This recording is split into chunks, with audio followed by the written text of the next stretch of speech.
সংগ্রামী বন্ধুগণ, আমরা ইতিমধ্যে জানতে পেরেছি সরকার ইন্টারনেট বন্ধ করে দেওয়ার সিদ্ধান্ত নিয়েছে।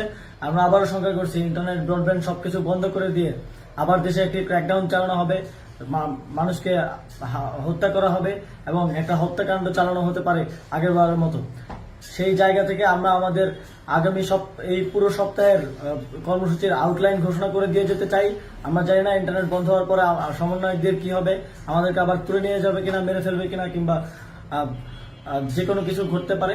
সেই জায়গা থেকে আমরা একটা কর্মসূচি আউটলাইন ঘোষণা করে দিয়ে যাচ্ছি। আমরা না থাকলেও আপনারা এই কর্মসূচিগুলো বাস্তবায়ন করবেন। আগামীকাল 5ই অগস্ট সারা দেশে শহীদ স্মরণে শহীদ হওয়া স্থানসমূহে শহীদ স্মৃতিফলক উন্মোচন করা হবে।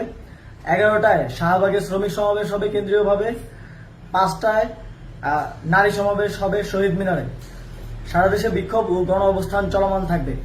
6ই আগস্ট মার্চ টু ঢাকা ঘোষণা করছি। 6ই আগস্ট মঙ্গলবার সারা দেশে যে যেখানে আছেন সব জায়গা থেকে মিছিল নিয়ে ঢাকার উদ্দেশ্যে রওনা হবেন। সারা দেশের ছাত্র নাগরিক শ্রমিকদের ঢাকায় আসার আহ্বান জানাচ্ছি। সকল এলাকায়, পাড়ায়, গ্রামে, উপজেলায়, জেলায় ছাত্রদের নেতৃত্বে সংগ্রাম কমিটি গঠন করুন। যদি ইন্টারনেট ক্র্যাকডাউন হয়, আমাদের গুম গ্রেফতার খুনও করা হয়, যদি ঘোষণা করার কেউ না থাকে, এক দফা দাবিতে সরকার পতন না হওয়া পর্যন্ত রাজপথ দখলে রাখবেন এবং এই সপ্তাহের যে কর্মসূচির আউটলাইন সেটি আপনারা ফলো করবেন। সারা দেশের প্রত্যেকটি পরিবারের প্রতি আমি আহ্বান জানাতে চাই, আপনার পরিবার থেকে একজন করে হলেও মনে রাখবেন এই আন্দোলন, এই লড়াই আপনার পরিবার, আপনার পরবর্তী প্রজন্মের জন্য একটি সুন্দর বাংলাদেশ গড়ার লড়াই।